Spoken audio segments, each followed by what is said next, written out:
चलिए भाई क्लास बिल्कुल आवाज नहीं करेंगे, सीधा टॉपिक स्टार्ट करेंगे। वेक्टर का एक बड़ा इंपॉर्टेंट टॉपिक आपको सिखाया जाएगा क्लास में।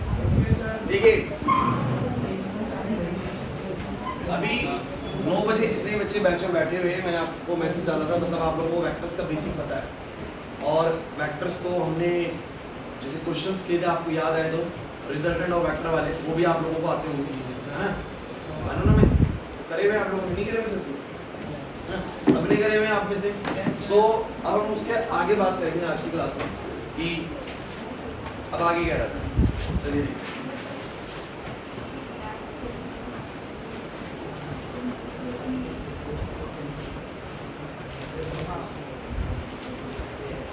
तुम लोग बोलिंग नहीं कर रहे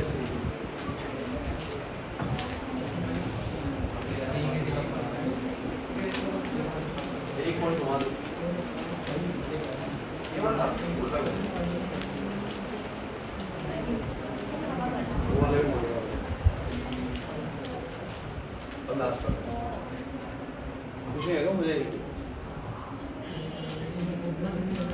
चलो गाइस एक बार बोर्ड पे देखो ध्यान से, ठीक है?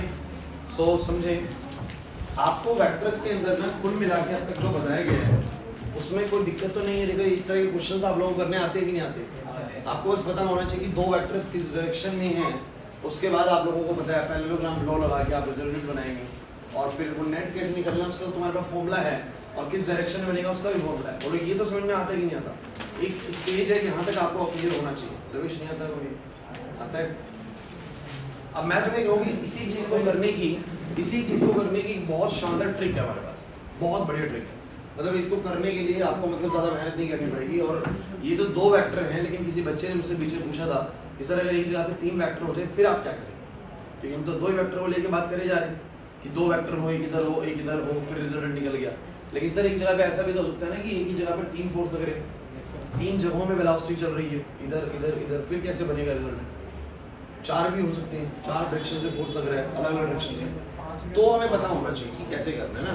सो उसके लिए जो मैं तुम्हें आज कॉन्सेप्ट सिखाऊंगा ना, वो कॉन्सेप्ट इतना इंपॉर्टेंट, इतना दमदार कॉन्सेप्ट है ना कि कितने मर्जी वेक्टर्स आ जाए एक जगह पर आप उसको बहुत आसानी से सॉल्व कर सकते हैं। और कहीं ना कहीं जब हम एंट्रेंस अप्रोच पे जाएंगे ना जेईई और नीट के लेवल पे, तो हम वेक्टर्स को कभी भी इस तरीके से सॉल्व नहीं करते, कभी भी नहीं करते इस तरीके से। हमारा अप्रोच बदल जाएगा, हमारा तरीका बदल जाएगा। मतलब आप रिजल्ट ऐसे निकालते हैं, हम रिजल्ट किसी और तरीके से निकालते हैं, टीचर्स जो होते हैं वो कुछ और तरीका अपनाते हैं और वो बहुत जल्दी से होता है, ज़्यादा टाइम नहीं लगता उसके। तो वो मैं आपको आज सिखाने वाला हूँ। क्लास के एंडिंग तक आप सीख जाएंगे कि ये करने का मेथड एक और मेथड है जो कि बहुत आसान है, ठीक है? तो उसको समझेंगे। चलिए, सो मैं आपको सिखाने वाला हूँ जो आज का जो कॉन्सेप्ट है हमारा, that is resolving of vectors. ये हमारा रिजॉल्विंग ऑफ वेक्टर्स, वेक्टर्स को रिजॉल्व करना। अभी क्या है रिजॉल्विंग ऑफ वेक्टर्स, समझने की कोशिश करो। मुझे छोटी सी बात है, आप मुझे बताओ, जैसे मैं अभी तक हम 2 वेक्टर से रिजल्टेंट निकाल रहे थे, अब मेरे पास कोई रिजल्टेंट होगा उसमें कुछ 2 वेक्टर जैसे कुछ बना, रिजॉल्व करते हैं। रिजॉल्व करने का मतलब बताओ। मान लीजिए कि पैराशूट ना इस तरीके से उड़ता हुआ जा रहा है ऐसे, और अच्छा ऐसे क्यों जा रहा है को बताएगा? पैराशूट हमेशा इस तरीके से मूवमेंट करता है, इधर करेगा इधर करेगा, बिकॉज कहीं ना कहीं उसका थ्रस्ट ऊपर की तरफ है और हवाएं इस तरफ को चल रही है, तो कहीं ना कहीं वो ऐसे मूव करेगा। क्योंकि आपको रिजल्ट निकालना आता है कि एक वेक्टर इधर होगा, एक वेक्टर इधर होगा। अगर मैं ट्रायंगुलर लॉ लगाऊं और पैरेललोग्राम लॉ लगाऊंगा, इसके एड से उसके पैरेलल, उसके एड से इसके parallel, this will be the result, ना? कुछ याद आ रहा है? ऐसा पढ़ाया कि नहीं पढ़ा हमने? नहीं आ रहा है, पर आ गया यार, आ गया। हेलो, हाँ जी, नहीं हाँ क्लास। सो पैराशूट तो इसी तरीके से जाएगा। अब मेरा एक छोटा सवाल है आप लोगों से, अगर पैराशूट जो है वो इस डायरेक्शन में, मतलब मान लीजिए पर्टिकुलर डायरेक्शन में जा रहा है और उसका जो स्पीड हमने ऑब्जर्व किया वो है 30 मीटर पर सेकंड, 30 मीटर पर सेकंड, मतलब ये वेक्टर 30 मीटर लंबा है ना? 1 सेकंड में मतलब 30 मीटर का होता है। हमने ऑब्जर्व किया कि 1 सेकंड में पैराशूट इस डायरेक्शन में 30 मीटर आगे बढ़ जाता है। तो मेरा आपसे एक सवाल है, थोड़ा ढंग से सुनना ये बात, और मैं तुम लोगों को एक चीज और दे देता हूँ साथ के साथ में। मैं ये दे देता हूँ कि जो पैराशूट ऐसे जा रहा है ना, इसका जो वेलोसिटी है, इस पैराशूट का जो वेलोसिटी है, फोकस करना बच्चों, ये है 30 मीटर पर सेकेंड। और ये जो एंगल बना रहा है, जिस एंगल पे ये हॉरिजॉन्टल के साथ जा रहा है, ये जो एंगल बन रहा है ना बच्चों, ये है 60 डिग्री। कितना बोलो 60 डिग्री। इंपॉर्टेंट है, अच्छे से सुनना, ठीक है। यहाँ पर 30 मीटर पर सेकंड से पैराशूट जा रहा है इस डायरेक्शन में, और ये वाला एंगल मतलब किस डायरेक्शन में जा रहा है बोलो 60 डिग्री बनाते हुए जा रहा है। मीन्स मुझे ऑलरेडी मैं आपको बता रहा हूँ, मुझे जैसे दो वेक्टर दिए होते थे तो मुझे उनका रिजल्टेंट ऑलरेडी पता है, और मुझे ये पता है कि वो किस एंगल पे जा रहा है। जो दो चीजें हम निकालते थे इस बार वो दो चीजें हमें ऑलरेडी पता है कि किस डायरेक्शन में रिजल्टेंट बन रहा है, किस डायरेक्शन में रिजल्टेंट बन रहा है और कितना बन रहा है ना, कोई दिक्कत नहीं, आप सुनिए पूरी बात। तो 30 मीटर पर सेकंड का मतलब क्या है, जरा पहले तो आप बताओ, वेक्टर को बोलता है 30 मीटर पर सेकंड लंबा है, उसका क्या मतलब है कि ये 1 सेकंड में इस डायरेक्शन में कितना मूवमेंट करता है 30 मीटर।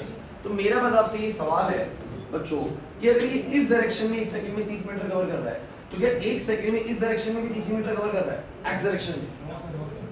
समझने की कोशिश करना, मैं क्या कहना चाहता हूं, ढंग से सुनोगे तो 5 मिनट में समझ में आएगी चीज में बोलना क्या चाहता हूं। मैंने बोला कि जब मैं किसी चीज को ऐसे थ्रो आउट करता हूं तो उसके बाद वेलोसिटी होती है इस डायरेक्शन में, लेकिन कुछ वेलोसिटी से ही दूरी कवर कर रहा होता है एक्स में भी, और कुछ वेलोसिटी से दूरी कवर कर रहा होता है वाई में भी, क्योंकि ये आगे भी बढ़ रहा है और ऊपर भी जा रहा है। अरे मैं किसी चीज को अगर इस तरीके से इसको तो नहीं कर इसको ठीक है, तो ये किसी अगर मैं किसी चीज को इस तरीके से ऐसे फेंकता हूं तो ये ऐसे गई, मैंने इसको वेलोसिटी भले ही ऐसे दिया but it covers some distance in this direction as well as in this direction, बोला है कि नहीं?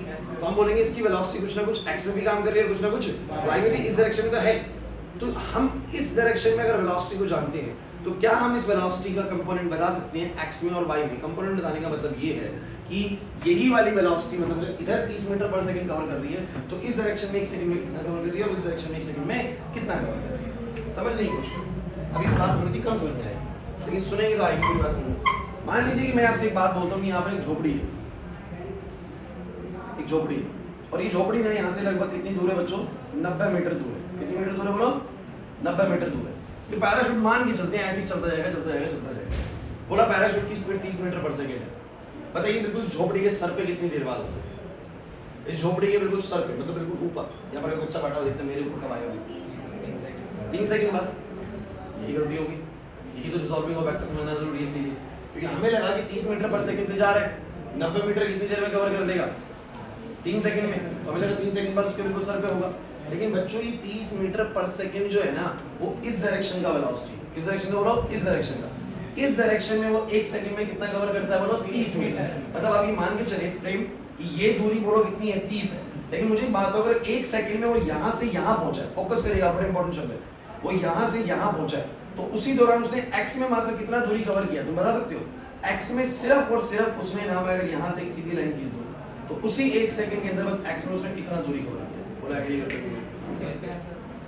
y में कितना कवर किया? अगर y में देखोगे तो y में कवर किया उसने ये वाली लाइन, देखो ये वाली, अगर मैं ये ऐसे जोड़ दूं इस तरीके से तो y में सिर्फ उसने इतना कवर किया। अरे ये पैराशूट यहाँ से यहाँ चला है तो बोला कि बताओ इस डायरेक्शन में कितना डिस्टेंस कवर किया? इतना। इस डायरेक्शन में कितना करा? मात्र इतना। x डायरेक्शन में सिर्फ इतना ही आगे बढ़ा है। क्यों? यहाँ था और अब बिल्कुल यहाँ पर है, अब बिल्कुल यहाँ पर है, अब अगर यहाँ पर है तो x में कितना मूवमेंट हुआ? x में तो इतना ही मूवमेंट हुआ ना बच्चों? अरे नहीं आया सर। y में कितना मूवमेंट हुआ? यहाँ था, इतनी ऊपर जा चुके हैं, इतनी ऊपर जा चुके हैं, y का मूवमेंट। तो मैं ये बोल रहा हूँ कि अगर 1 सेकंड में वो इस डायरेक्शन में 30 बढ़ा तो उसी 1 सेकंड के अंदर इस डायरेक्शन में क्या 30 का मूवमेंट? आप एरो के अंदाजा लगा लीजिए। अगर ये दूरी 30 है तो क्या ये दूरी 30 लग रही है आप लोगों को? नहीं आया ना समझ में? क्या ये दूरी आपको 30 लग रही है? नहीं। लेकिन ट्रिग्नोमेट्री बड़ी सिंपल तरीके से हम इसको निकलवाना सिखा सकते हैं। कैसे? ट्रिग्नोमेट्री ने एक बात कही कि यार एक ट्रायंगल का तुम्हें एक साइड पता है और एक एंगल पता है, तो किसी भी बाकी की साइड्स को निकालना हमारे लिए बिल्कुल चुटकियों की है। कैसे? वो ये कह देती है कि भैया अगर मान लो कि ये मेरे पास ए वेक्टर है और ये मेरे पास कुछ थीटा एंगल है, ये मेरे पास थीटा एंगल है इस तरीके से, तो अगर मुझे ये वाली लेंथ पता है तो ये वाली लेंथ निकालना कोई बहुत बड़ी चीज नहीं है। क्यों भाई? क्योंकि ये बेस एक तरीके से, तो बोलो बेस कैसे निकलेगा? तो cos थीटा जो होता है वो क्या होता है बोलो? बेस अपॉन में बोलो क्या? हाइपोटेनस। और ये तो होता है बेस, बोलो कितना आ जाएगा बोलो? a cos theta. तो इसका मतलब जो नीचे वाली चीज है ना, ये जो नीचे वाली चीज है वो कितनी होगी? अगर ये a और ये थीटा है तो बोलो ये कितनी होगी? a cos theta. Don't worry, बिल्कुल बस सुनते चलो, तुम्हें सारी बात समझ में आएगी, 5 से 10 मिनट में समझ में आएगा रिजॉल्विंग एक्चुअली निकालना। बस सुनते रहना पड़ेगा, ठीक है? और ये एक बार रिजॉल्विंग समझ में आ गया ना फिर तुम्हें वो ट्रिक पे लेके आऊंगा, वो ट्रिक इसी के थ्रू जाती है। अब दूसरी बात क्या? उसने y में कितना मूवमेंट किया? अगर कोई चीज यहाँ से वहां पहुंच गई तो मैं बोलूंगा भले ही नेट डायरेक्शन तो नेट तो मूवमेंट उसका इतना है, लेकिन हॉरिजॉन्टली कितना मूवमेंट करा? तो हॉरिजॉन्टली तो बोलेंगे यहाँ था तो वहां पहुंचा तो इतना ही मूवमेंट करा। हॉरिजॉन्टली वर्टिकली कितना मूवमेंट करा? ऊपर की तरफ कितना मूवमेंट करा? कह रहे यहाँ था और वहां पहुंच गया, मतलब हाइट पहुंच गया तो इतना मूवमेंट वर्टिकली करा। नहीं आई बात समझिए? तो वर्टिकल डायरेक्शन में उसका कितना वो है भाई? अगर मैं वर्टिकल में निकालना चाहूँ तो मैं वो मेरे को ये निकालना पड़ेगा। अब मैं कहूँ कि अगर मैं ये निकालूं तो वही चीज होगी भाई, अगर मैं ये चीज निकालूं तो वही चीज होगी। अब बताओ ये परपेंडिकुलर कैसे निकल सकता है इस ए के जरिए, साइन थीटा से। तो साइन थीटा बोलो क्या होता है, परपेंडिकुलर अपॉन में हाइपोटेनस दैट इज ए। मुझे बताओ परपेंडिकुलर कितना आएगा बच्चों, परपेंडिकुलर आएगा a sin थीटा, मतलब ये वाली चीज कितनी आएगी बोलो, ये वाली चीज a sin थीटा आएगी, तो मैं बोल सकता हूं ये भी कितना आएगा बोलो a sin थीटा। समझ नहीं आया? Means we can say that कि अगर मुझे, ध्यान से नहीं भाई सौरभ, अगर मेरा कोई वेक्टर हॉरिजॉन्टल या वर्टिकल डायरेक्शन के अलावा कहीं लग रहा है तो मैं ये बोल सकता हूं, जैसे मान लीजिए फोर्स इधर लग रहा है, वेलोसिटी इधर लग रही है, तो इसका कुछ हिस्सा काम कर रहा है x में और कुछ हिस्सा काम कर रहा है y में। मैंने क्या बोला दोबारा सुनिएगा, अगर कोई फोर्स या वेलोसिटी या कोई भी बनाना वेक्टर हॉरिजॉन्टल या वर्टिकल डायरेक्शन से अलग लग रहा है, देखो सिर्फ हॉरिजॉन्टल लग रहा है तो हॉरिजॉन्टल में वेलोसिटी होगी, अगर कोई चीज हॉरिजॉन्टल मूव करे तो हॉरिजॉन्टल में होगी, वर्टिकल में नहीं होगी। अगर वर्टिकल में मूव कर रहे हैं सिर्फ वर्टिकल में वेलोसिटी होगी, हॉरिजॉन्टल में नहीं होगी। बट अगर कोई ऐसे बहका गया है ना, कोई में फोर्स ऐसे लग रहा है, वेलोसिटी ऐसे लग रही है, तो उसके बाद सम कंपोनेंट x में भी है और सम कंपोनेंट y में भी, इसीलिए वो x में मूव कर रहा है और y में। बस मैं ये देखना चाहता हूं कि अगर इस डायरेक्शन में वेलोसिटी इतनी है तो x डायरेक्शन में कितनी वेलोसिटी काम कर रही है, कितनी तेजी से वो x को कवर कर रहा है, कितनी तेजी से वो y को कवर कर रहा है। अगर मैंने इधर फोर्स लगाया 20 न्यूटन तो उसका कितना कंपोनेंट काम कर रहा है बोलो x में, और कितना कंपोनेंट काम कर रहा है y में। समझने की कोशिश करें। और वो निकलेगा कैसे, तो एक सिंपल स्ट्रेटजी यूज करेंगे। ये a वेक्टर है और ये थीटा है, तो हॉरिजॉन्टल कंपोनेंट कितना बनेगा बोलो a cos थीटा, और वर्टिकल कितना बनेगा बोलो a sin थीटा। हर बार भी अगर आप ये काम करोगे तो हर बार ये तो करना पड़ेगा, cos थीटा आ जाएगा बेस अपॉन में a, बेस आ जाएगा a cos थीटा। तो हर बार याद होगा बेस तो भैया a cos थीटा होने वाला है, और जो वर्टिकल कंपोनेंट बनने वाला है वो क्या बनने वाला है, a sin थीटा। क्या बनने वाला है ब्रो, लेट मी क्लियर। मैं आपको ये वाली और बात को समझाने की कोशिश करता हूं कि मैंने क्या करा। बच्चों ध्यान से सुनते रहना है आप लोगों को इस टॉपिक को। तो मैंने क्या करा, मान लीजिए पैराशूट इस तरीके से जा रहा था और मेरा मन ये था कि मैं ये जानूं कि x डायरेक्शन में कितनी वेलोसिटी से जा रहा है। तो बताइए x डायरेक्शन में कितनी वेलोसिटी जा रहा है, वेलोसिटी इन x डायरेक्शन। सब बच्चे बोर्ड पे इंपॉर्टेंट है, वेलोसिटी इन x डायरेक्शन कितना होगा, तो बोलूंगा सीधा v cos theta, v cos theta. ताने नहीं आ रहा समझ में, v cos थीटा बताओ क्यों, क्योंकि अगर ये v है और ये थीटा है तो बेस कितना निकलेगा, अगर ये v है और ये थीटा है तो बेस कितना निकलेगा। तो मैं वही तो कह रहा हूं बच्चों, बेस कैसे निकलेगा, cos थीटा बराबर में क्या आएगा बोलो, बेस अपॉन में हाइपोटेनस दैट इज v। तो बेस बोलो कितना आएगा, v cos थीटा। कितना आएगा बोलो, तो मैं सिखा तो चुका हूं a cos थीटा। नहीं समझे मेरी बात को। अब v cos थीटा एक बार कैलकुलेट करो, v बोलो कितना 30, cos थीटा बोलो कितना cos 60, बोलो कितना आएगा, cos 60 की वैल्यू बताओ 1/2, आंसर बोलो कितना आएगा। आप क्या समझे इस बात से, इस बात से आप ये समझें कि सर भले ही वो इस डायरेक्शन में 1 सेकंड में 30 कवर कर रहा हो, बट हॉरिजॉन्टली तो बस 1 सेकंड के अंदर, उसी 1 सेकंड में टाइम सबके लिए सेम है, 1 सेकंड में यहां पहुंचा तो 1 सेकंड में हॉरिजॉन्टल मूवमेंट से इसका इतना है। मैं कह रहा हूं ना, कोई चीज ऐसे जा रही तो हॉरिजॉन्टल मूवमेंट तो बस इतना ही उसका, जितने से जितना आगे बढ़ा। तो हॉरिजॉन्टल मूवमेंट जो है उसका 1 सेकंड के अंदर से कितना है बोलो 15।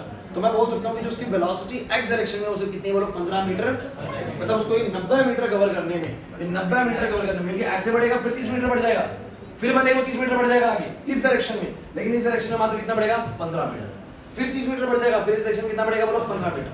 नहीं आया, तो ऐसे वो 90 मीटर कितनी देर में कवर कर पाएगा बताओगे जरा। सो 90 मीटर कवर कर पाएगा, दूर बताइए तो आपको लगेगा। सो 90 मीटर ऐसे में कवर कर पाएगा 6 सेकंड। कितने बोलो, 90 मीटर दूरी ये वाली है और x डायरेक्शन की दूरी को ये 30 से कवर नहीं कर रहा, ये कवर कर रहा है 15 मीटर। ये है नहीं है, ये बहुत क्रूशियल चीज है, आपको समझनी पड़ेगी। हाँ बोलो, हाँ दोबारा बताइए, दोबारा बताइए। ये वाली साइड कैसे निकली यार, एक ट्रायंगल की तरह, राइट एंगल ट्रायंगल की तरह सोचो आप, हाइपोटेनस पता है, एंगल पता है, बेस कैसे निकालना है। हाँ ये भी निकालूंगा। मेरा बस ये कहना है कि जैसे पैराशूट ऐसे मूव कर रहा है, तो अगर वो इस 1 सेकंड में यहाँ 30 मीटर मूव कर रहा है, तो ये तो लेंथ 30 मीटर है, लेकिन आप लॉजिकली सोच के बताओ ना यार, इतना मैथमेटिक्स सबको आता है कि अगर ये 30 है तो क्या किसी भी एंगल से आपको 30 लग रहा है। अगर कोई पैराशूट यहाँ से वहाँ पहुँच गया तो मैंने बोला कि 30 लेंथ उसने कवर करी, 30 लेंथ कवर करी, मतलब 1 सेकंड में 30 मीटर कवर कर रहा है। तो मैं कह रहा हूँ हॉरिजॉन्टली कितना कवर कर रहा हूँ, तो हॉरिजॉन्टली तो बस वो यहाँ से लेके यहाँ तक पहुँचा है, देखोगे तो पता लगेगा कितनी ऊपर गया, मतलब यहाँ पर गया तो हॉरिजॉन्टली तो मूवमेंट उसका बस इतना ही। तो अगर उधर 1 सेकंड में 30 कवर करा तो मैंने निकाल के देखा कि ये कितना है, तो 1 सेकंड में से 15 है। 1 सेकंड में कितना बोलो, लेकिन थोड़ा एंगल 60 डिग्री है ना, तो थोड़ा सा वर्टिकल मूवमेंट थोड़ी सी इसकी ज्यादा है, वर्टिकल मूवमेंट थोड़ी सी, समझो मेरी बात को। अगर कोई 60 डिग्री में जा रहा है तो ऊपर ज्यादा जा रहा होगा और लेंथ में मतलब हॉरिजॉन्टली कम जा रहा होगा। हाँ 30 डिग्री है तो हॉरिजॉन्टली ज्यादा जा रहा होगा और वर्टिकली कम जा रहा होगा। अरे नहीं आया मेरी बात समझ में, समझे मैं क्या कह रहा हूँ। सो इस हिसाब से मेरे जो वर्टिकल कंपोनेंट आएगा वो क्या आएगा, वेलोसिटी इन वाई डायरेक्शन आएगा v sin थीटा। अब बच्चे सर कैसे निकाल रहे हो v sin थीटा, अरे बच्चों कुछ नहीं है, अगर ये v है और ये थीटा है तो परपेंडिकुलर v sin थीटा बन रहा है, ट्रिग्नोमेट्री लगाइए भाई। परपेंडिकुलर क्या होगा, जो बेसिकली sin थीटा होगा क्या होगा, परपेंडिकुलर अपन में क्या हाइपोटेनस, परपेंडिकुलर आएगा हाइपोटेनस इनटू sin थीटा।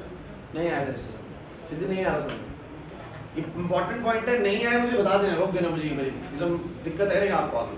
सो मुझे बताओ जरा b sin थीटा मतलब बोलो कितना, b 30, sin थीटा मतलब कितना बोलो sin 60, sin 60 का वैल्यू कितना होता है बोलो √3/2। अब √3/2 तो 15 पे कट गया, ये आ गया 15√3, कितना आ गया। एंड लेट मी क्लियर कि मैं पूरा 15√3 को फिलहाल नंबर्स में लिखना चाह रहा हूं, समझाना चाह रहा हूं आपको। सो 15 * 1.73 आ जाएगा, तो नियरली 26 आएगा। नियरली कितना आएगा हमें याद है वैल्यूज इसलिए लिख दे रहा हूं कि 25 पॉइंट कुछ आती है, लेकिन ये 25.9 कुछ आती है, तो 26 मान लेते हैं। तो वेलोसिटी इन y डायरेक्शन 26 है। अब यार बताओ जरा y में क्यों ज्यादा मिली, कौन बता बताएगा y में क्यों ज्यादा वर्टिकल, क्योंकि मतलब वर्टिकल डायरेक्शन में मूव कर रहा है। अगर ये 30 डिग्री में भेज दे, अगर इसमें भेज दे बोलो 30 डिग्री में, तो ये बनता है यहां पर बनता है कितना 30 cos 30, क्या बनता है 30 cos 30। अब 30 cos 30 में यहाँ √3/2 बनता है, ये वाली होती 26, ये वाली कितनी होती बोलो 26, और ये बनता हमारा 30 sin 30, sin 30 1/2 होता है, ऊपर की तरफ बनती 15, क्योंकि 30 डिग्री में जा रहा है तो वर्टिकल डायरेक्शन में कम वेलोसिटी होगी और हॉरिजॉन्टल में क्या होगी मतलब ज्यादा होगी। लेकिन अगर 45 डिग्री में जा रहा होता, 45 डिग्री बिल्कुल बीचों बीच, तो यहाँ बनता है 30 cos 45 और यहाँ बनता है 30 sin 45। sin 45 और cos 45 की वैल्यू क्या होती है सेम 1/√2, तो फिर बोलते हैं सेम वेलोसिटी है x में भी और सेम वेलोसिटी है y में भी, अगर बीच में 45 डिग्री में जा रहा है। इसको समझने की कोशिश करें मैं क्या कहना चाहता हूं। दोबारा से इसको एलैबोरेट करता हूं एक इंपॉर्टेंट चीज के साथ। मैंने बोला कि बच्चों अगर कोई चीज सिर्फ हॉरिजॉन्टल डायरेक्शन में है तो रिजॉल्व करने की नीड नहीं है, वो सिर्फ हॉरिजॉन्टल में रहेगी और कहीं नहीं रह सकती। वर्टिकल में उसकी कंपोनेंट 0, मतलब कि कोई चीज कोई गाड़ी सीधी चल रही है तो बोले कि बताओ उसकी वेलोसिटी y डायरेक्शन में कितनी 0 है। कोई चीज ऐसे ऊपर जा रही है उसकी वेलोसिटी x डायरेक्शन में कितनी 0 है। बट कोई चीज अगर ऐसे थ्रो आउट करी गई है, मैंने ऐसे फेंका पेन को, मैंने ऐसे फेंका है बॉल को, प्लेयर ने ऐसे शॉट मारा है, तो बेसिकली जब प्लेयर शॉट मारता है इस तरीके से और बॉल यूं करके जाती है, so it covers some distance in x direction as well as in y direction, है ना। बॉल ऐसे जाती है तो x में भी कवर कर रहा है, y में कवर कर रहा है, तो अगर उसने इस डायरेक्शन में उसको इतनी वेलोसिटी से हिट किया है तो x में वो कितनी वेलोसिटी से डिस्टेंस को कवर कर रही है, y में कितने से कवर कर रही है, मैं सोच रहा हूं। मैं आपको लॉजिकली बात कर रहा हूं ना, अगर वो 1 सेकंड में इधर 30 कवर कर रही है तो आपको दिखना चाहिए कि 1 सेकंड में यहां तो 30 कवर नहीं हो रहा, हॉरिजॉन्टली तो कवर क्या हो रहा है बोलो कम हो रहा है। अरे नहीं आ रहा, वर्टिकली भी कुछ कम ही हो रहा है इसके मुकाबले, बोले है कि नहीं। सो वो उसका हॉरिजॉन्टल और वर्टिकल कंपोनेंट कितना है, वैसे तो बच्चे ने इसको याद कर लेते क्योंकि फिक्स रहता है हमेशा कि भैया अगर ये a है और ये थीटा है तो इधर वाला कंपोनेंट a cos थीटा होगा, इधर वाला कितना होगा बोलो a sin थीटा होगा। समझ में आ रहा है मैं क्या कहना चाह रहा हूं, बच्चे याद ही कर लेते इस चीज को। मैं एग्जांपल के तौर पे बताता हूं, मान लीजिए कि बॉर्डर पे युद्ध चल रहा है और कैनन से बेसिकली गोला ऐसे दागना है। अब उनको दूरी पता है बेसिकली कि कितनी दूरी पे दुश्मन बैठा है, उसके ऊपर गोला ऐसे दागना है, तो उनको ये वाली वेलोसिटी पता है, तो वो एक पर्टिकुलर एंगल लेंगे जिस एंगल पर वो उस गोले को बोलो क्या करेंगे प्रोजेक्ट करेंगे, और उनको पता होगा कि अगर मैं इस वेलोसिटी से इतने एंगल में फेंकूं तो इस डायरेक्शन में कितना वेलोसिटी बनेगी। ये पता होना जरूरी है, कैलकुलेटिव होना जरूरी है। मैं आपको समझाने की कोशिश करता हूं। एक काम करते हैं, मान लीजिए किसी प्लेयर ने बॉल को हिट किया, बताना जरा, किसी प्लेयर ने बॉल को हिट किया और इस डायरेक्शन में जो उसने फोर्स लगाया वो 50 न्यूटन लगाया, कितना लगाया बोलो 50 न्यूटन, और थोड़ा सा फ्लैट शॉट है इस तरीके से शॉट, 50 न्यूटन का फोर्स उसने बल्ले से लगाया बॉल के ऊपर और बॉल ऐसे जा रही है और पता लगा 30 डिग्री एंगल पे जा रही है हॉरिजॉन्टल के साथ, कितना बोलो। तो ऑब्वियस सी बात है जब वो ऐसे जा रही है तो कुछ डिस्टेंस वो x में भी कवर कर रही है, कुछ बोलो क्या y में। तो मेरा बस आपसे ये जानना है कितना फोर्स x में काम कर रहा है और कितना फोर्स y में। ये वाला 50 न्यूटन फोर्स तो इस डायरेक्शन में काम कर रहा है, बट इस डायरेक्शन में उस 50 न्यूटन का कितना हिस्सा काम कर रहा है और उसमें कितना काम कर रहा है, ये वाली बात समझ में आ रही है। तो मैंने बस सिंपल सा क्या करना है बताओ जरा, फोर्स इन x डायरेक्शन कितना काम करेगा ऐसे बना लो कि अगर इस डायरेक्शन में 50 है बच्चों इधर प्लीज, इस डायरेक्शन में 50 है तो ये वाली लेंथ तो 50 नहीं होगी। सोच लीजिए ना हाइपोटेनस हमेशा बड़े होते हैं बेस और परपेंडिकुलर से, नहीं आई बात समझ, और इस डायरेक्शन में भी ये वाली वैल्यू 50 नहीं होगी, उससे तो कम ही होगी। तो कितनी होगी, तो मैंने एक सिंपल स्ट्रेटजी बताई, तो मैं फोर्स इन x डायरेक्शन कितना बनेगा बोलूं f cos थीटा यानी f cos 30। और आपको एक बात तो ऐसे रटना नहीं है ये चीज, आपको सोचिए ना अगर ये 50 है और ये 30 है, मैं तुम्हें बोलूं ये बेस निकालना है, 10th क्लास के बच्चे निकाल देंगे cos थीटा बराबर में बेस अपॉन में हाइपोटेनस ना, सिंपल ये तो करेंगे कि cos 30 बराबर में सर कुछ नहीं करना, बेस अपॉन में बोलो क्या हाइपोटेनस जो कि 50 है, बोलो बेस कितना आ जाएगा 50 cos 30 या f cos 30। नहीं है बात समझे, तो मतलब कि भले वो f फोर्स जो 50 न्यूटन का फोर्स है वो इस डायरेक्शन में है, बट इस डायरेक्शन में कितना फोर्स उसका काम कर रहा है, तो वो काम कर रहा है f cos 30। कितना कर रहा है बोलो, तो मैं बोलूंगा बच्चों कितना आएगा, f मतलब 50 cos 30 मतलब √3/2, ये आएगा 25 √3 यानी 25 गुना में 1.73, कितना आएगा बच्चों, मेरे को करना पड़ेगा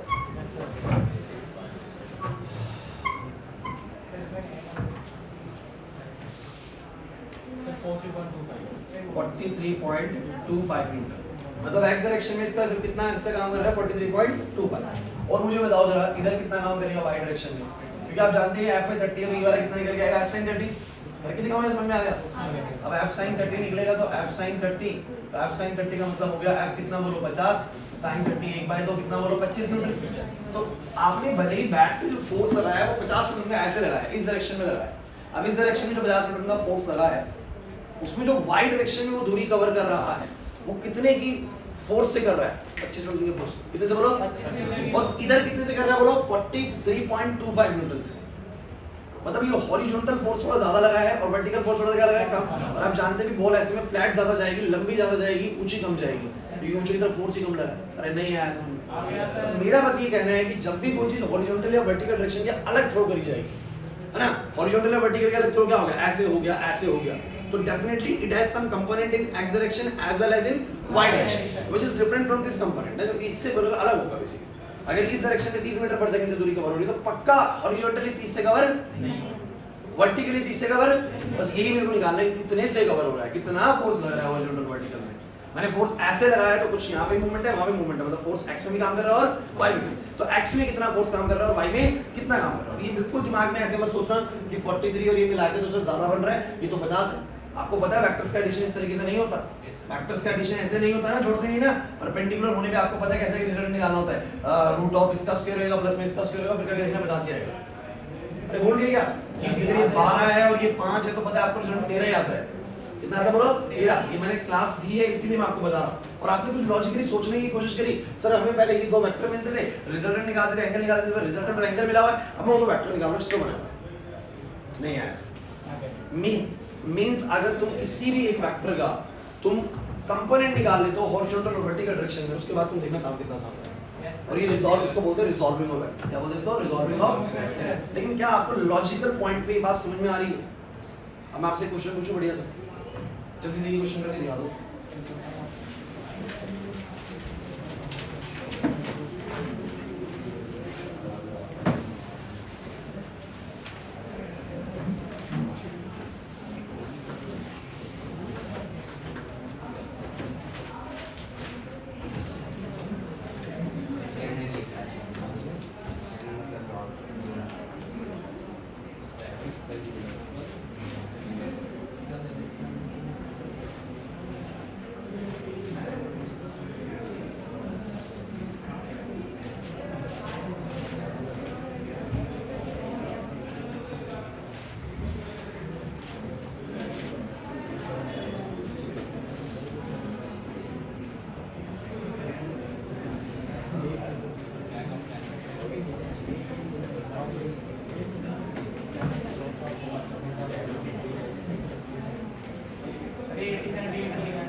अभी तो इसका एप्लीकेशन देखना वो बहुत जबरदस्त है, मतलब जब इसको हम अप्लाई करेंगे 6 सेकंड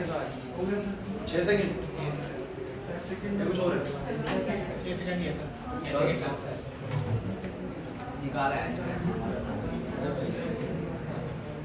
निकाला है नहीं।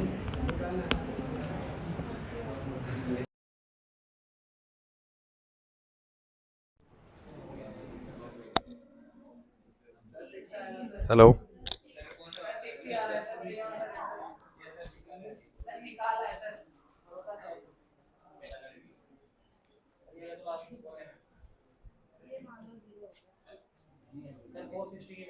बहुत बढ़िया।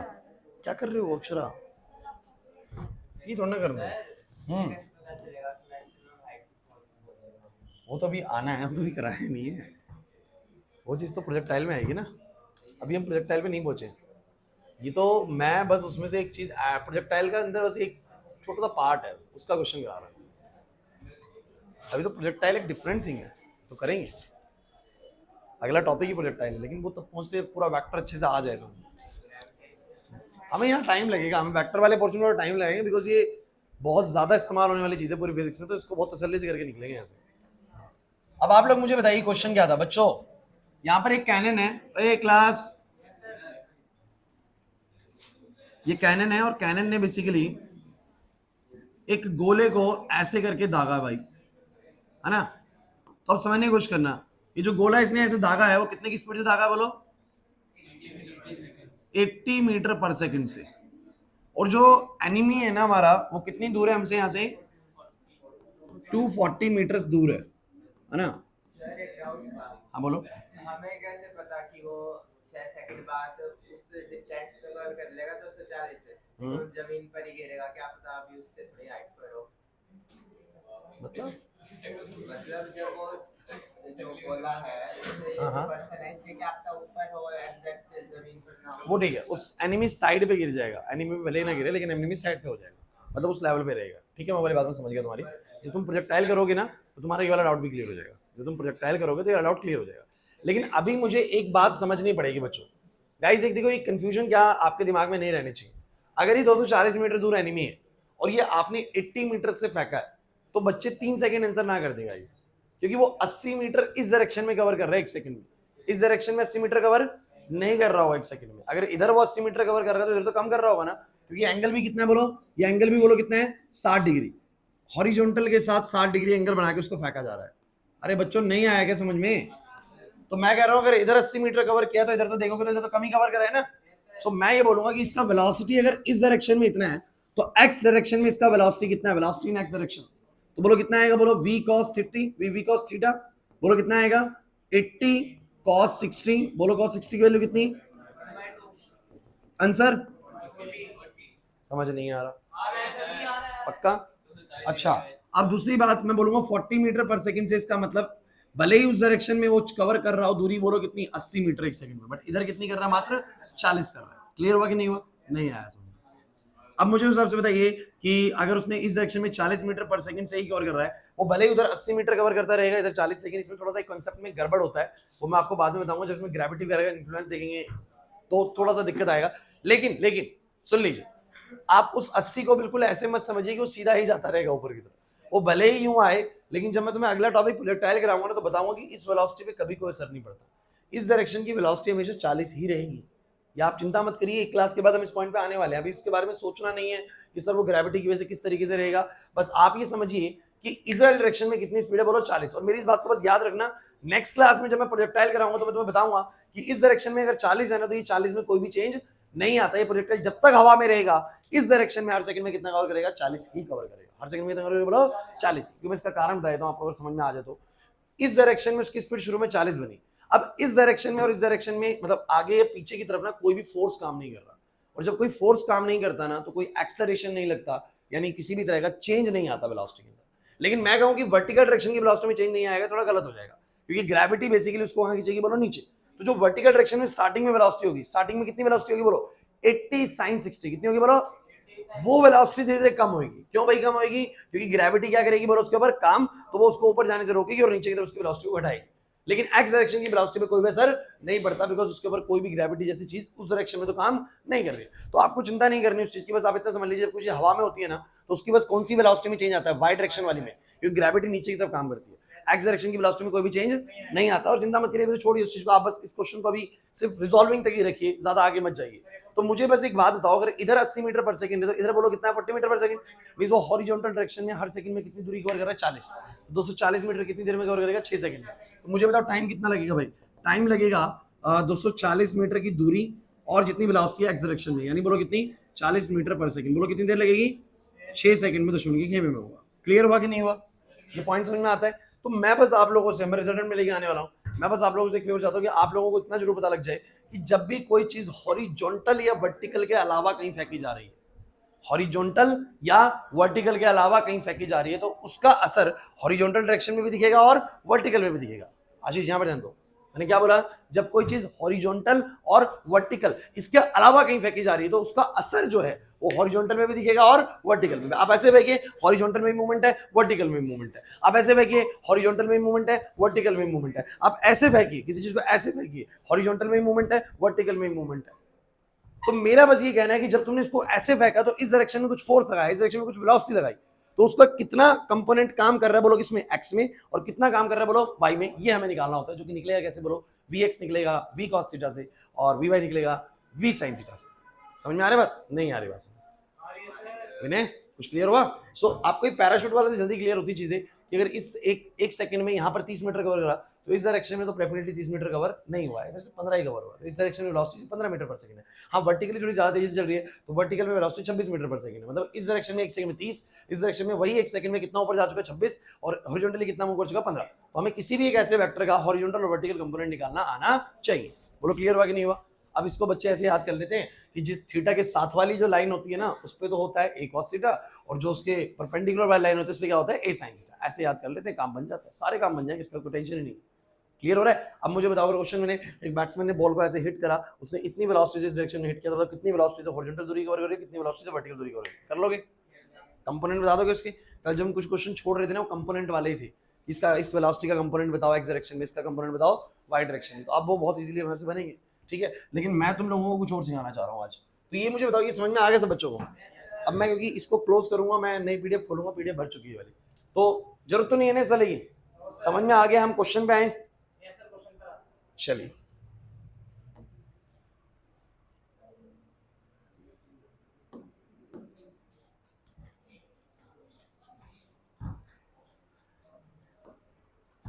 अरे पक्का रिजॉल्विंग समझ में आया, मुश्किल लग गया है भाई? देखिए भाई वेक्टर्स थोड़ा सा आपको मेहनत करना पड़ेगा भाई, और बहुत मुश्किल नहीं है, अगर तुम ढंग से सुन रहे हो तो बहुत मुश्किल नहीं है। चलिए अब जो बताऊंगा बड़ा इंपॉर्टेंट है। So now we have some trick, या हम बोले कि हमारे पास एक नया तरीका है रिजल्टेंट निकालने का, लेकिन जो मैं तरीका आपको सिखाऊंगा ये हो सकता है शुरू में आप लोगों को थोड़ा मुश्किल लगे, क्योंकि इसमें 2-3 चीजें दिखेंगी आपको, और आपको हो सकता है स्टार्टिंग में लगे कि सर फिर तो वही मेथड बढ़िया था जिसमें हम रिजल्टेंट निकालते थे root of a square plus b square plus 2ab cos theta.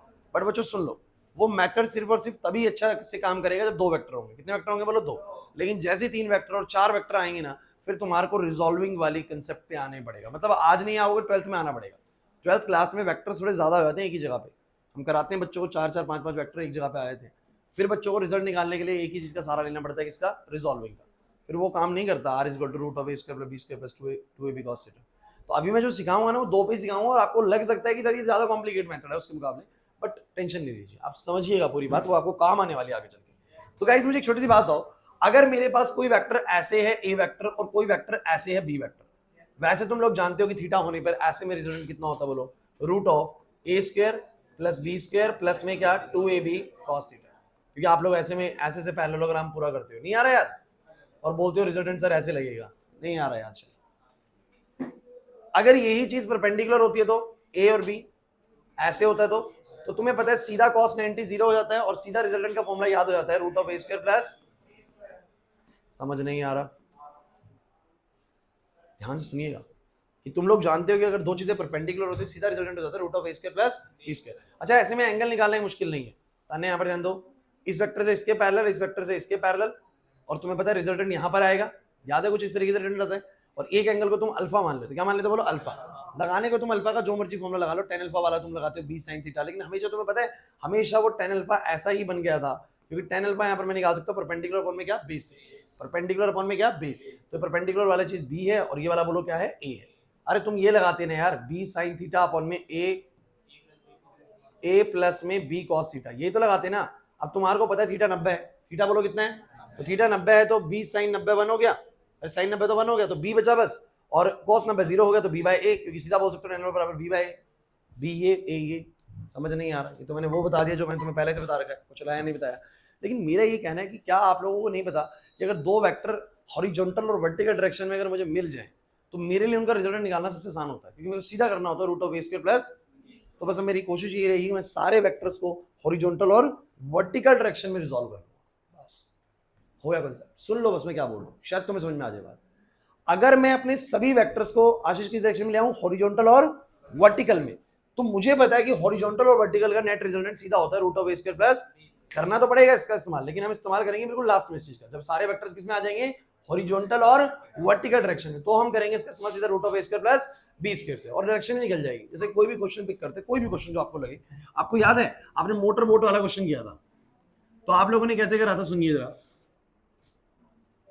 आप लोगों ने उसमें मोटर बोट वाले क्वेश्चन में ये बोला था कि एक मोटर बोट है जो कि ऐसे जा रही है, कितने की स्पीड से, 25 किलोमीटर प्रति घंटे की रफ्तार से, मुझे याद है कुछ ऐसे था, 25 किलोमीटर प्रति घंटे की रफ्तार से मोटर बोट जा रही है नॉर्थ डायरेक्शन में। किस डायरेक्शन में बोलो, नॉर्थ। याद करो यार, ईस्ट वेस्ट नॉर्थ साउथ, कह रहा था एक मोटर बोट नॉर्थ में जा रही है 25 किलोमीटर प्रति घंटे की रफ्तार से, और पानी जो है ना वो बह रहा है साउथ और ईस्ट में बेसिकली, और कहता है 60 degree east of south, south से 60 डिग्री ईस्ट की तरफ, साउथ से 60 डिग्री ईस्ट की तरफ। नहीं आ रहा याद ऐसा क्वेश्चन, अरे यार करवाया था बच्चों। सो यहां पर 60 डिग्री ईस्ट की तरफ मतलब कुछ ऐसा बनेगा, कुछ इस तरीके से तुम लोगों ने करा था, अभी तुम्हें क्वेश्चन दिखा रहा था आते के साथी वाला, ये वेलोसिटी ऑफ वाटर है 10 किलोमीटर प्रति घंटा, और मुझे बताओ जरा ये वाला एंगल कितना था, बोलो 60, क्योंकि इसने बोला है ना 60 है। नहीं आ रही बात समझ, फिर तुम लोग याद करो तुमने क्या कॉन्सेप्ट लगाया था, फिर मैं दिखाऊंगा तुमने अभी क्या करना चाहिए। हमने ये करा था कि इसके हेड से उसके पैरेलल, याद करो इसके हेड से, क्योंकि बड़ा लॉजिकल आंसर है बच्चों कि अगर पानी बोट उस तरफ जा रही है, यहाँ पर बोट उस तरफ जा रही है और पानी का बहाव ऐसा है, तो इसको बोट को कहां की तरफ मोड़ दिया जाएगा पानी के बहाव की वजह से, ऐसे ये बनेगा नेट वेलोसिटी। समझो मेरी बात को, पहले याद कर लेते क्या पढ़ा था हमने, नहीं आ रहा याद कुछ भी। बोट जा रही थी उधर, पानी का बहाव था इधर, पानी का बहाव है इधर, तो थोड़ा सा ऐसे टिल्ट कर जाएगी नहीं कर जाएगी, मुझे बस इतना बताओ।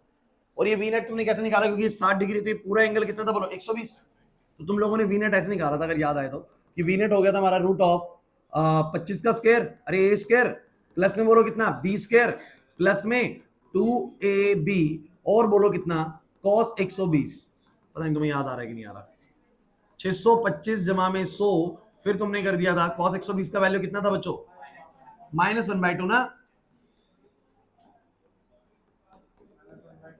तो ये पूरा कितना आ गया था, कट गया था, -250 आ गया था।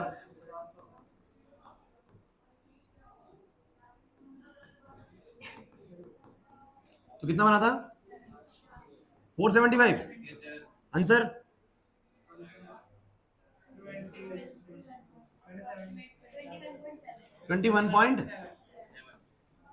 ये बना था ना।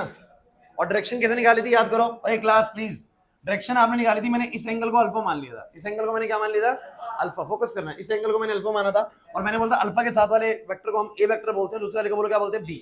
यार ये तो याद आना चाहिए, ऐसा ना हो कि पिछला याद नहीं कर पा रहे आप लोग, तो भैया फिर आप मेहनत नहीं कर रहे फिर घर पे, और ये प्रॉब्लम करेगा साइंस के अंदर। साइंस स्ट्रीम ली है तो आपको मेहनत उसी हिसाब से रखनी पड़ेगी, अगर ड्रीम्स बहुत बड़े हैं ना जेई वाले नीट वाले, तो आप मेहनत साथ के साथ करिए, देखिए बहुत अच्छे रिजल्ट मिलते हैं लास्ट में, ठीक है ना। लेकिन अगर आप मेहनत नहीं कर रहे हैं ना भैया, तो अपने साथ ही खिलवाड़ कर रहे हो। सो tan अल्फा आएगा बच्चों b sin थीटा अपॉन में बोलो क्या a प्लस में b cos theta, question repeat करवा दिया कोई दिक्कत नहीं है। b बोलो कितना आएगा 10, और sin बोलो कितना आएगा 120, बोलो a कितना आएगा बोलो 25, और प्लस में बोलो क्या 10 cos 120। यार वैसे ही बताओ डायरेक्ट कितना आ रहा था, क्यों सॉल्व करना है, मैं इतना नहीं कर रहा था। tan अल्फा की वैल्यू आ रही थी कुछ 0.24 थी क्या, या 0.34 थी,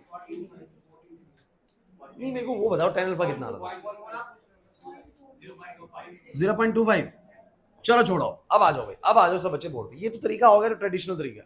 अब मैं आपको लेके आ रहा हूँ उस तरीके पे जो मैं आपको बोल रहा हूँ कि भैया आप इस तरीके से करेंगे ना, तो देखो भले ही अभी आपको लोड लगेगा कि यार ये तरीका थोड़ा सा सर मुश्किल है जो आप बता रहे हो, बट मैं आपको बता रहा हूँ कि जब ज्यादा वेक्टर्स होंगे तो आपको यही तरीका काम करेगा जो मैं बता रहा हूँ, ठीक है ना।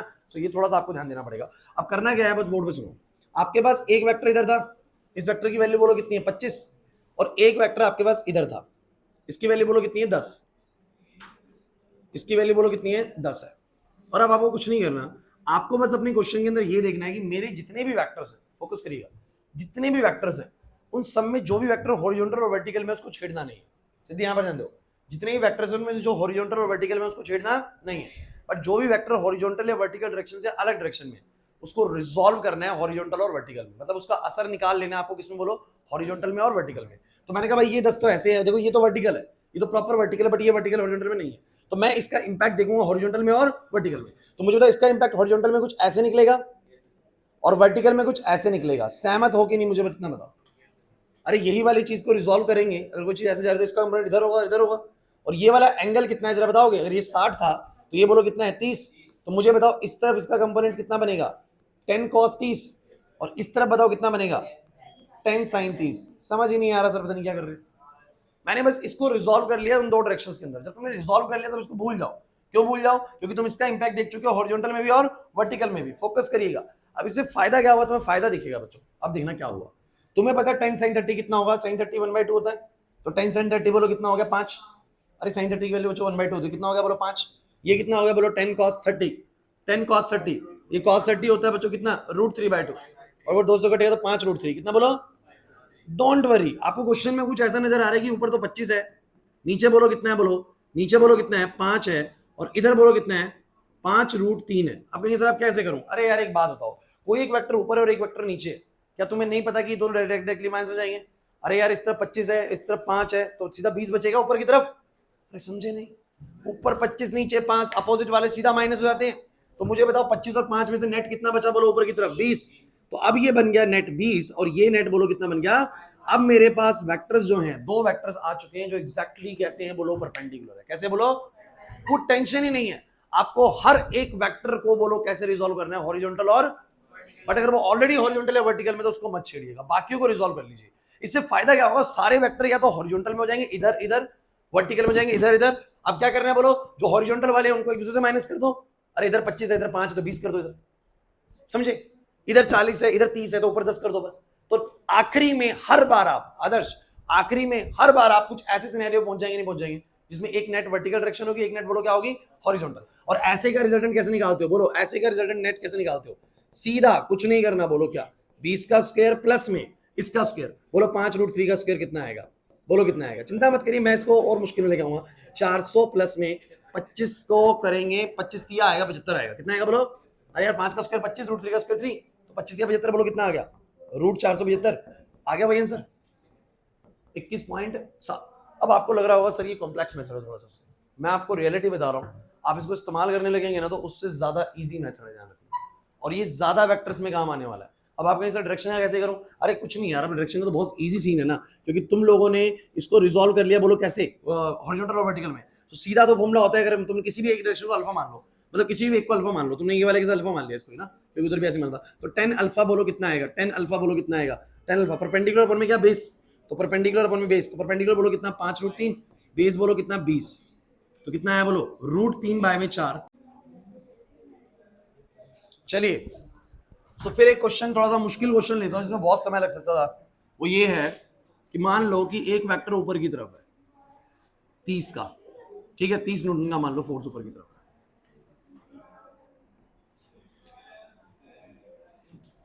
20 न्यूटन इस तरफ है, और एक फोर्स इस तरफ को लग रहा है ऐसे करके, और ये जो एंगल है ना वो बता देगा कि ये जो इसके साथ एंगल है वो 30 डिग्री है, और ये लग रहा है 10, कितना है बोलो 10 न्यूटन का। कुछ नहीं, एक ही ऑब्जेक्टिव फोर्स 3 डायरेक्शंस में है, ऊपर इधर और इधर, जो कि हॉरिजॉन्टल डायरेक्शन है 30 डिग्री एंगल बना रही है। अब तक ऐसा कोई क्वेश्चन नहीं कराना तुम लोगों ने जिसमें 3 फोर्स आ जाए। अच्छा ऐसे को अगर बच्चा कहेगी सर मेरे को उसी वाले तरीके से बता दो ना एक बार कैसे निकालेंगे आर वाले से, सो कोई ज्यादा बहुत बड़ी चीज उसमें भी नहीं है। पहले आपकी नहीं 2 वेक्टर से बोलो क्या निकाल लो, रिजल्टेंट निकालो, क्या निकाल लो बोलो, लेकिन मैथड देखना कितना कॉम्प्लिकेट होता है। जब तुम 2 से रिजल्टेंट निकालोगे फिर तुम्हें डायरेक्शन में निकालने हो किस डायरेक्शन में। अब मान लो कि इन दोनों का रिजल्टेंट जो है वो इस डायरेक्शन में आ गया ऐसे करके, और ये वाला एंगल बेसिकली कुछ ना कुछ है, तो फिर तुम क्या करोगे? इन दोनों का रिजल्टेंट आ गया ये वाला, अब इन दोनों को भूल जाओ, अब फिर इसका और इसका फिर रिजल्टेंट निकालो, इसका और इसका, और एंगल कैसे पता लगेगा? क्योंकि तुम्हें ये वाला एंगल पता होगा और ये वाला पता है तो ये वाला भी पता है, तो सारे एंगल पता लग गए। लेकिन आपको नहीं लग रहा कि 3 वेक्टर मुझे उस वाले मेथड से निकालने पड़ गए, तो पहले 2 का रिजल्टेंट निकालूंगा फिर उस रिजल्टेंट का तीसरे वाले के साथ रिजल्टेंट निकालूंगा। समझे नहीं मैंने क्या बोला? अगर मेरे पास एक ही जगह पर 3 वेक्टर हैं और मुझे वो वाला तरीका यूज करना है r = √(a² + b² + 2ab cos θ), तो मेरे पास मेथड मुश्किल क्यों हो रहा है? क्योंकि मैं 2 से पहले क्या निकालूंगा बोलो? एक रिजल्टेंट, फिर 2 का रिजल्टेंट आ गया तो मैं इन दोनों को भूल जाऊंगा, अब सिर्फ वो वाला बचेगा और तीसरे वाला वेक्टर बचेगा। अब मैं इसमें और तीसरे वाले में बोलो क्या निकालूंगा? फिर रिजल्ट निकालूंगा। तो आपको नहीं लगता कि 2 बार मेहनत करनी पड़ेगी, लंबा काम हो जाएगा? इसीलिए कह रहा हूं कि 2 वेक्टर के बाद जैसे 3 वेक्टर होंगे ना आपका फ्लॉप हो जाएगा, पिछले वाला तरीका फ्लॉप हो जाएगा, बहुत टाइम लगा देगा, बहुत टाइम कंज्यूमिंग, और एंट्रेंस में इतना समय होता ही नहीं है। तो अब मैं कैसे करूंगा इस चीज को, बहुत जरा समझने की कोशिश करना। मेरे पास क्या तरीका है जिसके जरिए क्वेश्चन मुझे लगता है कि बहुत जल्दी सॉल्व हो जाना चाहिए, ठीक है। सो गाइस फोकस करिएगा, ये 30 है, ये 20 है, ये 10 न्यूटन लग रहा है इस डायरेक्शन में, हो सकता है ना किसी ऑब्जेक्ट में इधर भी लग रहा है फोर्स, इधर भी लग रहा है, कोई इधर भी लगा रहा है, तो ये नेट बेसिकली फोर्स किस डायरेक्शन में लगेगा और कितना लगेगा। सवाल बढ़िया है, 30 इधर, 20 इधर, 10 इधर, किस डायरेक्शन में नेट फोर्स लगेगा और कितना लगेगा। सही बात है। तो देखिए एक बार कैसे, मैंने क्या कहा था, जितने भी वेक्टर्स दिए हुए सबको बोलो हॉरिजॉन्टल और वर्टिकल रिजॉल्व कर लो। अगर कोई ऑलरेडी हॉरिजॉन्टल वर्टिकल में मत छेड़ो उसको, बताओ कौन कौन से को छेड़ने की जरूरत नहीं है, 20 को और 30 को, बस किसको छेड़ने की जरूरत है, बोलो 10 को। अब मुझे बताओ 10 का कंपोनेंट हमें निकालना पड़ेगा, बोलो जरा कैसे निकलेगा। 10 का कुछ ना कुछ कंपोनेंट काम करेगा। अब मुझे बताओ एक क्लास इधर, मुझे बताओ 10 का कितना कंपोनेंट इस डायरेक्शन, थीटा के साथ वाली लाइन पे कौन सा कंपोनेंट बनता है, थीटा के साथ वाली लाइन पे कौन सा कंपोनेंट बनता है, कॉस वाला। तो बोलो कितना आएगा, 10 cos 30, और इधर इसका कितना हिस्सा काम कर रहा होगा, बोलो 10 sin 30। और जैसे तुम रिजॉल्व कर लो तुम इसको भूल जाओ, जैसे तुम रिजॉल्व कर लो तुम इसको भूल जाओ, क्योंकि तुमने इसका इंपैक्ट हॉरिजॉन्टल और वर्टिकल डायरेक्शन में देख लिया। रमेश नहीं आ रहे बात समझ में। अब मुझे बताओ जरा, मेरे पास कुल मिला के जो वेक्टर्स बचे हैं, यार नहीं आ रही बात समझ में, कुल मिला के जो वेक्टर्स बचे वो कैसे बचे हैं जरा फोकस करो। सो ये बच्चा बच्चों ऊपर की तरफ बोलो कितना 30, इधर की तरफ बोलो कितना 20, और इधर बताओ भाई 10 sin 30 बोलो, नीचे की तरफ कितना बचा बोलो 5। अरे यार 10 sin 30 कितना होता है 1/2, नीचे की तरफ 5 बचा, इधर कितना बचा बोलो 10 cos 30, तो cos 30 होगा √3/2, तो 2 से 10 कट जाएगा, कितना आ जाएगा बोलो 5√3, कितना आ जाएगा बोलो, समझ ही नहीं आ रहा सर। होगी 4 ये डायरेक्शन, लेकिन मैंने क्या बोला लास्ट में नेट हॉरिजॉन्टल कर लो, नेट वर्टिकल कर लो। अब बताओ ऊपर 30 है नीचे 5 है, तो यार कोई भी बच्चा ऊपर की तरफ नेट 25 कर देगा, कितना कर देगा बोलो 25, और इधर 20 है उधर 5√3 है। यार 5√3 कोई रॉकेट साइंस नहीं है, 5√3 का मतलब है 5 इंटू में 1.73, कर लो ना मल्टीप्लाई, कितना कितना समय लगेगा, बहुत ज्यादा नहीं लगने वाला बच्चों, 8 पॉइंट समथिंग के करीब वैल्यू बनेगा, 5 इंटू में 1.73, दिस विल 8.65, 8 पॉइंट। तो अगर ये वाला वैल्यू 8.65 है तो 20 में से 8.65 जाएगा, तो नेट शेल इस डायरेक्शन में, अरे सोचो ना इस तरफ 20 है इस तरफ 8.65 फोर्स है, तो कितना बचेगा बेसिकली, बोल सकते हैं ना हम 11.35, 11 पॉइंट, तो इधर बचा बोलो कितना 11 पॉइंट।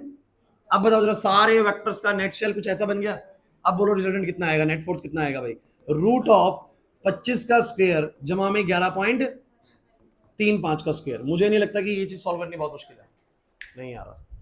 अरे इतना टाइम लेगा ही, अगर तुम उससे चले गए ना रिजल्टेंट वाले तरीके से कि 2 का रिजल्टेंट निकाला, फिर जो रिजल्टेंट आया उसको इसके साथ रिजल्टेंट निकाला, तो तुम देख लेना 10 मिनट से ऊपर खाओगे, और इसको करने में तुम्हें लगेंगे 3 से 4 मिनट।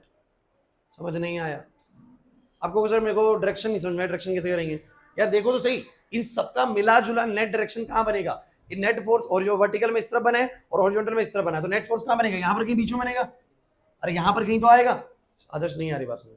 और नेट कितना आएगा, तो जो भी नेट फोर्स है, जो भी नेट फोर्स यहां पर आ रहा है, पहली बात कितने मैग्नीट्यूड का आ रहा है वो तो यहां से निकल जाएगा, और कितना एंगल होना है उसका, तो किसी भी एक तरफ मैंने आपको बोला है, किसी भी एक तरफ आप अल्फा मान लो, किसी भी एक तरफ आप क्या मान लो मैंने इधर अल्फा मान लिया अल्फा, तो बताओ जरा नेट tan अल्फा कितना आएगा, तो tan अल्फा आएगा basically this value upon this, यानी 11.35 अपॉन में बोलो क्या आएगा 20, ये वैल्यू लगभग 11.35 अपॉन में जो 20 आएगी वो आप बोलेंगे 11.35 divide by 20, this will be 25 है, सॉरी 25 है, सो 11.35 डिवाइड बाय 25 ये आएगा 0.45, अब 0.45 कितने एंगल पे होता है वैसे जरूरत तो नहीं होता, लेकिन अगर टेबल से देखना चाहे तो आप देख सकते हो और आप बता पाएंगे नेट शेल की मेरा नेट फोर्स इतने न्यूटन का लग रहा है, और किस डायरेक्शन में लग रहा है, ये जो वर्टिकल डायरेक्शन थी ना इससे इतने डिग्री इधर लग रहा है। तो देखो 3 वेक्टर्स का रिजल्ट निकालना कितना आसान हो गया हमारे लिए। मेरी बात को समझ देखिए, टेक्निक में ना क्वेश्चन अभी हमने कम बनाए हैं, अगर मैं ऐसे 5 से 6 क्वेश्चन बना दूंगा ना फिर तुम्हें दिखते के साथ ही तुम खत्म कर जाएगा क्वेश्चन को कि करना कैसे, क्योंकि हमारे पास आज समय नहीं बचा है, लेकिन हमें एक बात समझ में आ गई, आपको बस उतना सुन के जाना अच्छे से कि अगली क्लास में जब हम आएंगे ना तो हम इस पे ऐसे ही काम करने वाले हैं और आप भी करेंगे क्वेश्चन ट्राई। मेरा बस कहने का मतलब ये है कि अगर एक जगह पर 2 वेक्टर हैं, यार आप लगा लो रिजल्टेंट वाला formula root of a square b square plus 2ab cos theta, वो फेल नहीं होगा, वो बिल्कुल ठीक है, 2 के लिए ठीक है।